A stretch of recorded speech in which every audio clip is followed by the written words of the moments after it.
So in my free time, I was sitting at home debating on what my next video should be. I know my video output this year has been less than stellar, but come on man, give me a fucking break, alright? I'm still recovering after those Star Wars videos. I was throwing around the idea of reviewing every DCEU movie in preparation for the start of the new DCU. I figured it'd be a nice way to get out all my thoughts on what came before this new rebooted universe and really give my thoughts on a set of movies I never got a chance to talk about. Mostly because I was still a child that didn't even know how to spell onomatopoeia. Shit, I still don't know how to spell that.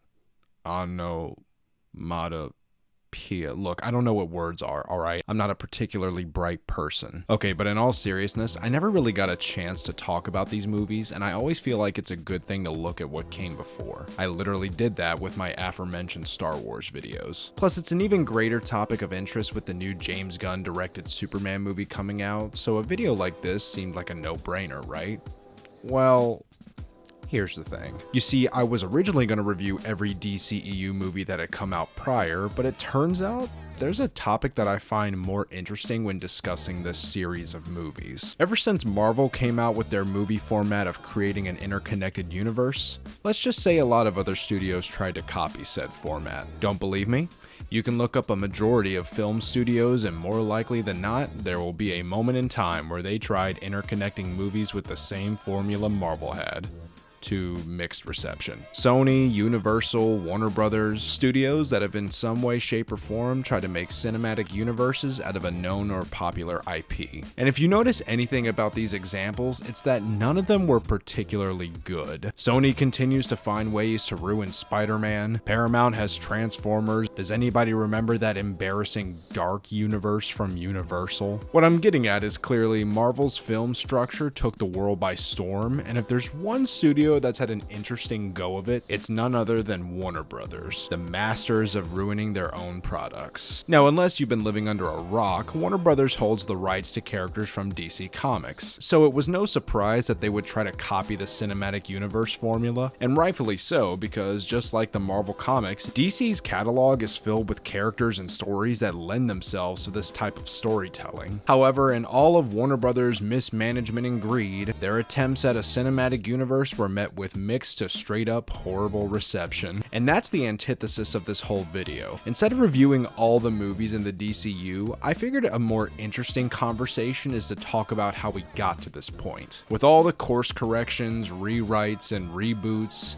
where did it all go wrong? And I figured as an added bonus, throughout the video, I'll give you my opinions on said films while talking about my main points. So with all that out of the way, the real question is, what happened? I gotta take you back to the year 2013. At this point in time, Marvel had already been gaining momentum and shifting the film landscape. So in response to this, Warner Brothers decided to announce their own connected universe, simply titled the DC Extended Universe. And the beginning of all this started with Man of Steel. Now, Man of Steel is an interesting movie, because on paper, this should have been a win for DC. You've got the start of Warner Brothers Cinematic Universe, a story written by David S. Goyer, and starting off this series of movies with Superman was a smart idea. Again, had all the right compartments for greatness, and then that's when it happened.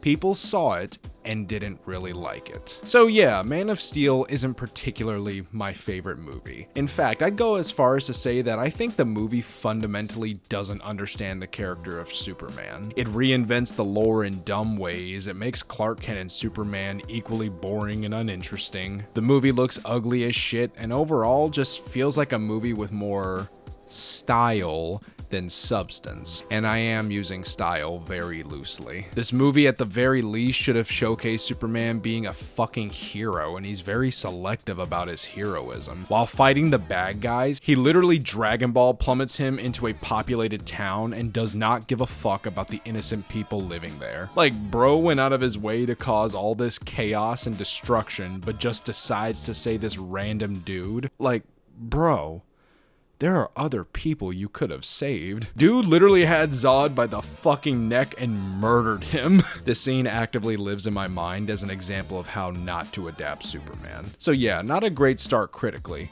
However, Financially, the movie was a box office success. So we're one movie down, and since it made its money back, a sequel was inevitable. However, this is where things start to get tricky. The director of Man of Steel comes back to direct the sequel, a movie that has single-handedly caused discourse of biblical proportions. You see, whenever I think of my least favorite superhero movie ever made, I always have that one saved in the bank. The one I always use as an example for my hatred for bad superhero movies. However, in the case of Batman vs. Superman, this is where my personal hatred comes out. I fucking hate this movie. I despise Batman v Superman. Now, is it the worst movie ever made? Not by a long shot.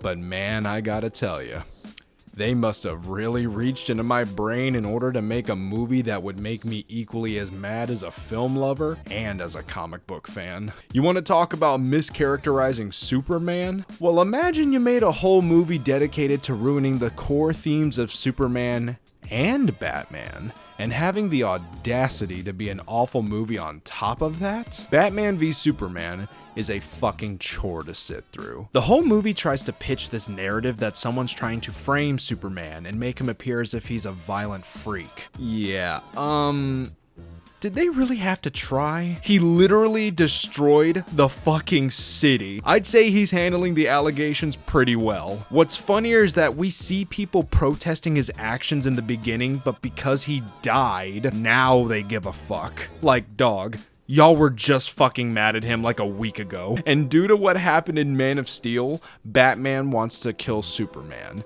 Now look, if I hadn't made it any more clear, I fucking despise a Batman who kills and a Batman who uses guns. It's a fundamental misunderstanding of his character, and this movie doesn't even give us a good reason as to why he abandoned his two important rules. It's because Robin was killed by the Joker. Yeah, and we're never shown this, and apparently that's supposed to be enough reason as to why he kills now. Oh, and meanwhile, Lex Luthor is concocting this Nat 20 style multi-layer plan to put these two against each other. But he also wants to kill Superman and slander his image?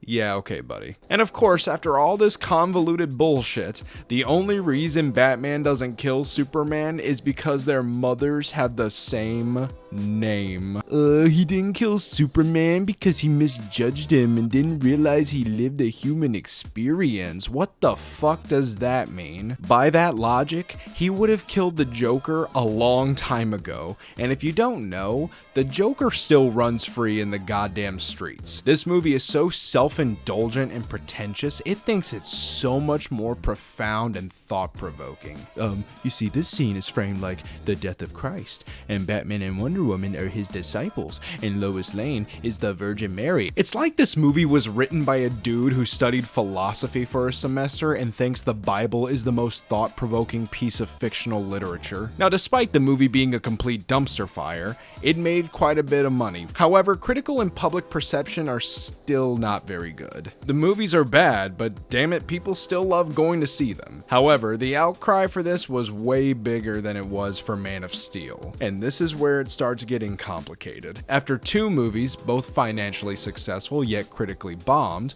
Warner Brothers started to panic. They realized from the get-go that if they continue this trend of style over substance, they will lose the trust from the audiences. So what was their big plan to save their new cinematic universe? Well, they took a guy's completed movie and completely fucked with it. Yeah, so spoiler alert, but when it comes to the superhero movies that absolutely grind my gears the hardest, the movie that I hate the most of all the bad superhero movies, my least favorite superhero movie of all time, is Suicide Squad. A completely chopped up, inconsistent, cringe-ass movie with absolutely zero good qualities. This movie is the epitome of bad superhero movies. The reason why I'm such a cynical, contrarian yapper. This movie is so broken, so horribly made, that I'm honestly shocked they released the movie in the state that it was in. And somehow, some fucking how, by the grace of God, this movie made money, and those people loved the shit out of it. I just really want to know what lifestyle or behavior or really anything is happening that causes this weird correlation in looking like that. They fucking loved this garbage. And some fucking how, this movie is not what killed the DCEU. They managed to move past this garbage and make more fucking movies. So after that dumpster heap, if you're keeping score, that's 3 critical disasters that somehow managed to make some money for the studio. So a year goes by, and then we get the very first Wonder Woman solo film starring Gal IOF Soldier Gadot. And you know what? I actually don't hate this movie. It's pretty alright. Yeah, Gal Gadot has made that kind of hard to say lately, and the movie starts off really good, showcasing Diana's absolutist worldview while sticking to the core principles of her character, but as soon as the third act kicks in, it turns into a shit show. But overall, not a bad movie. I don't really have a whole lot to say about this one, cause it's a perfectly okay movie and I don't have a lot of words to pull from my thesaurus to describe the film. However, this is where it starts to get even weirder, because just a few months after Wonder Woman, we got the infamous Justice League. Yeah, folks, this is the movie that kickstarted the shift in the DCEU. You see, Zack Snyder had a plan mapped out for his movies in the DCEU, and all of them were going to converge on a Justice League trilogy. Some of these ideas have been leaked, and Snyder himself has revealed details regarding his plans for the DCEU films, varying from bizarre to downright awful. However, when he was working on Justice League, Zack Snyder had to step down from directing the movie due to a family tragedy. So in response to this,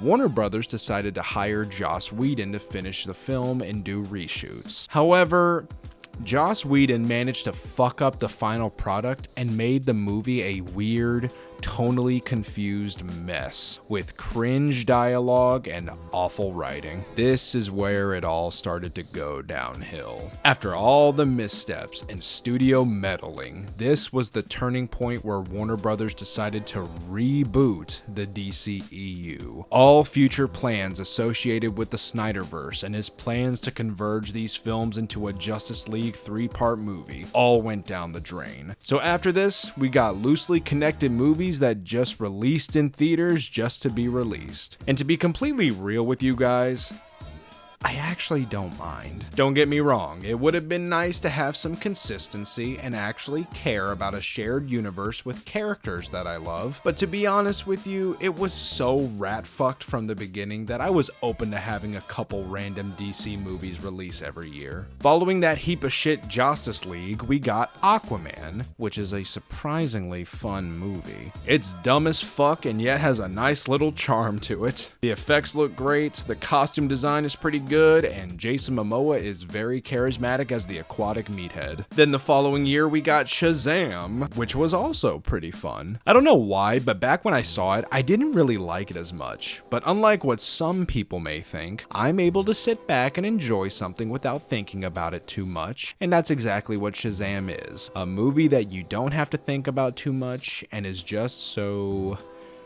cozy. It's a nice little Christmas movie with superheroes in it.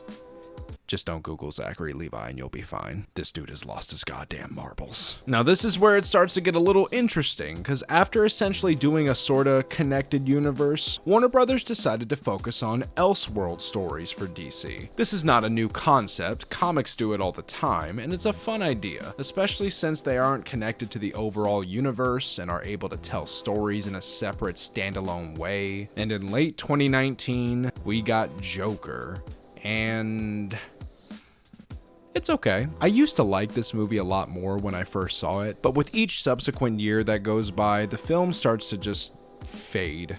You know what I mean? It's just sort of okay. It's a well-shot movie and the performances are good. Yeah, not really a whole lot to say about it. It is just that. It is a perfectly okay movie. It was a movie until Folia Doo-Doo came out. So things are kind of looking good for Warner Brothers. They released critically and financially successful movies and people started to have a little bit of reverence for the DCEU. However, this is where it starts to get complicated again because the world made an oopsie and society started to collapse. The COVID pandemic kind of set a lot of things back and a lot of the Warner Brothers catalog was heavily affected. Everything got pushed back, however some managed to get released in theaters or on HBO Max, and around this time, Birds of Prey came out. And it really isn't anything special. To be honest, I don't really look back on this movie fondly. Margot Robbie's great as Harley Quinn, that's kind of a given, and Ewan McGregor is so deliciously over the top, it almost makes me forget that the rest of the movie is kind of mid. Then later that year, we got Wonder Woman 1984. Do I really need to talk about this bullshit? Do I really need to talk about the movie where Wonder Woman rapes a guy? Ugh. Brother, ugh. What's that? What's that, brother? Oh my god, it's Pedro Pascal. Okay, so after that sack of shit, Warner Brothers needed the next big thing to market HBO Max. Look, the world was on lockdown. They had to do something, I guess. So on the beautiful day of May 20th, it was announced that Warner Brothers, after fucking with the state of the DCEU, after stabbing Zack Snyder in the back, they announced that they're allowing him to finish his cut of Justice League, and it'll premiere in limited theaters and exclusively on HBO Max. Now look, I know I have a pretty harsh opinion about Zachary Snyder, but I'm gonna be so real when I say this. I never got a chance to talk about the Snyder Cut back when it came out, and I wasn't particularly excited about watching it. So when I say this, I want you to understand that I actually mean this. The Snyder Cut isn't really that bad. Now don't get me wrong, this movie looks ugly as shit. It's way too fucking long. Snyder still acts like a sophomore level pretentious film dick with all the symbolic imagery peppered throughout the film and how overindulgent it can be. I still kinda like this movie. It's got a lot of dumb shit in it, but when it focuses on the team and specifically Cyborg, this movie is honestly pretty good. I love that all these big heroes are sharing the screen and the shining star is Cyborg. And his story is genuinely great, especially with his arc of finding purpose and community in a world that doesn't accept him and how that plays into his broken relationship with his father. And I will admit, the Flash scene near the end of the movie is one of the coolest scenes I've ever seen in a superhero movie.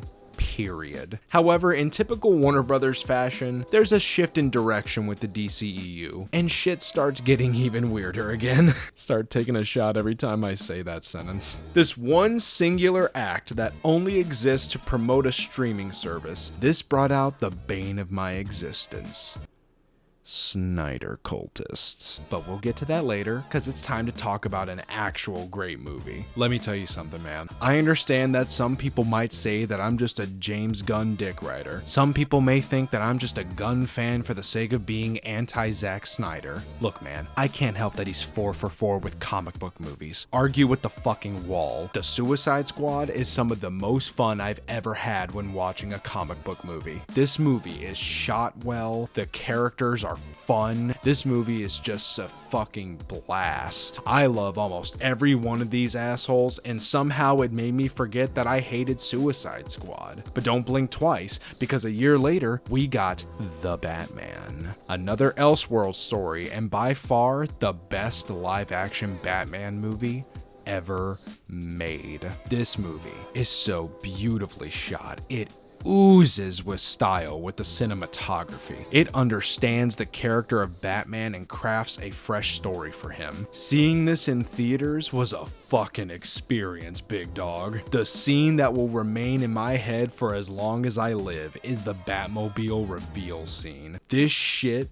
meant something to me, man. This movie is my dopamine rush, and nobody could ever make me hate it. It is the closest thing we've gotten to a masterpiece. I mean, come on, man. Seeing Batman go from this angry, vengeful vigilante to a genuine hero is one of the most inspiring moments in a superhero movie. I mean, the way the music starts off almost as if Batman is a lurking horror waiting to strike, and the way the music and the camera work convey Batman as a cowboy dismounting from his horse. But then we see the realization in his eyes and how he's been going about being Batman the wrong way, only for the music to boom almost as if it has the same realization as he does. We see him grow into a beacon of hope and guiding light for a city that is structurally and systematically broken. Seeing him become the hero Gotham needs him to be. Seeing him truly become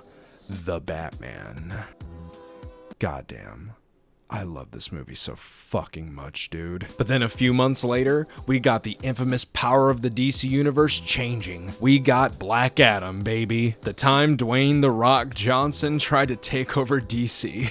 And man, I gotta tell you, this was not fucking it. It's not a terrible movie by any means, but it's just The Rock being The Rock in one of the most forgettable mid-movies of 2022. And this is where we call the Snyder cultists to the stand. The end credit scene of Black Adam teased the return of Henry Cavill's Superman, and the Snyder goons lost their goddamn minds. Henry Cavill went as far as to put out a video saying he's officially returning as Superman, only for a month to go by and James Gunn took over as co-CEO of DC, rebranding the IP as DC Studios in order to reboot the franchise with a clean slate. That moves directly into The Flash, a fantastic movie that I really love that resets the entire DC universe. Wait a minute.